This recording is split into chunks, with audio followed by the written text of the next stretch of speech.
Είναι αδικία. Κυρία Πατεράκη, κυρία Αντιπρόεδρε, ήθελα να σας ρωτήσω.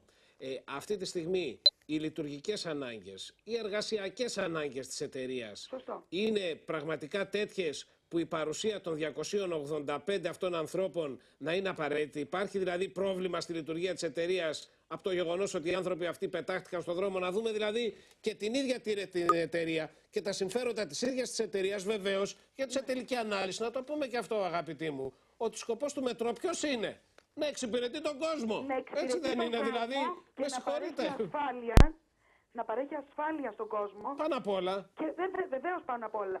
Αυτή τη στιγμή υπάρχουν εκδοτήρια, υπάρχουν υπεύθυνοι σταθμών, υπάρχουν ο έλεγχος εισιτηρίων. Αυτοί οι άνθρωποι λείπουν αυτή τη στιγμή, υπολειτουργούν στην ουσία. Μα χρειάζεται κόσμος. Αυτή τη στιγμή έχουν φύγει 60 άτομα μόνο από τον έλεγχο. Έχουμε έλλειψη στους υπευθύνους σταθμών, στα εκδοτήρια, στους εκδότες. Ένας εκδότης κουράζεται, θέλει να φάει, θέλει να πάει κάπου, θέλει δηλαδή. Δεν είναι δυνατόν μόνο αυτοί οι 280 άνθρωποι να έφυγαν. Το ξαναλέω, το τονίζω, υπάρχει λόγος που το τονίζω.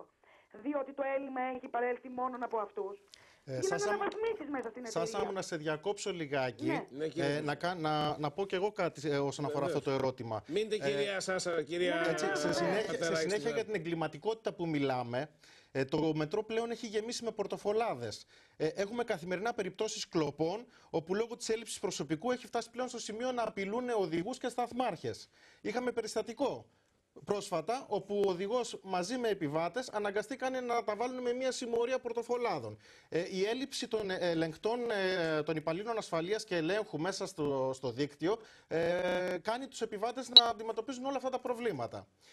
Επίσης, ήθελα να πω ότι υπάρχει ταλαιπωρία, όπως είπε και η κυρία Πατεράκη, λόγω της ελλείψεως των εκδοτών και λόγω της έλλειψης τεχνικών των επικοινωνικών μηχανημάτων. Και σήμερα μάθαμε κάτι, Σάσα, που νομίζω ότι είσαι η πλέον κατάλληλη για να μας το πεις. Γιατί αυτό θα πέσει σαν βόμβα. Για πείτε μας, κύριε σαν βόμβα.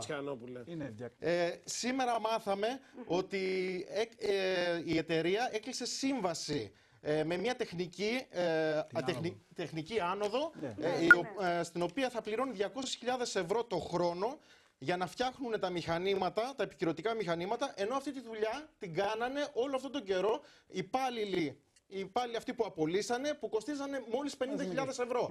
Να, κύριοι, που ήταν τα λεφτά. Μισό λεπτό, ρε παιδιά. Μισό λεπτό, γιατί κυρία Πατεράκη, αυτά που μας λένε εδώ πέρα είναι πραγματικά. Ανεβάσαν το εισιτήριο για να δίνουν σε εργολάβους και να συνεχίζουν τις μίζες. Πάρα πολύ σωστά. Δηλαδή, το δικό σας κόστος ήταν 50.000 ευρώ. Αν μου επιτρέπετε να μιλήσω. Βεβαίως. Το κόστος των παιδιών. Υπάρχει μια υπηρεσία η οποία έχει αναλάβει, τέλος πάντων, την συντήρηση των μηχανημάτων.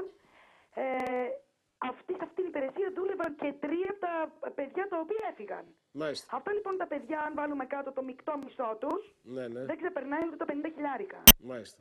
Δεν μπορεί λοιπόν να έχουμε μια εταιρεία, με λίγα λόγια να καταλήξουμε κάπου, κύριε Τινόπουλε. Αυτή τη στιγμή υπάρχει απόλυτη ανάγκη αυτά τα παιδιά να ξαναεπιστρέψουν στην εργασία τους. Δεν θεωρώ ότι το έλλειμμα της ΑΜΕΛ έχει να κάνει με τους 280 υπαλλήλους. Θεωρώ ότι κάτι άλλο μπορεί να συμβαίνει που εικάζουμε και εμείς τόσο καιρό και δεν μπορούμε να βρούμε την άκρη.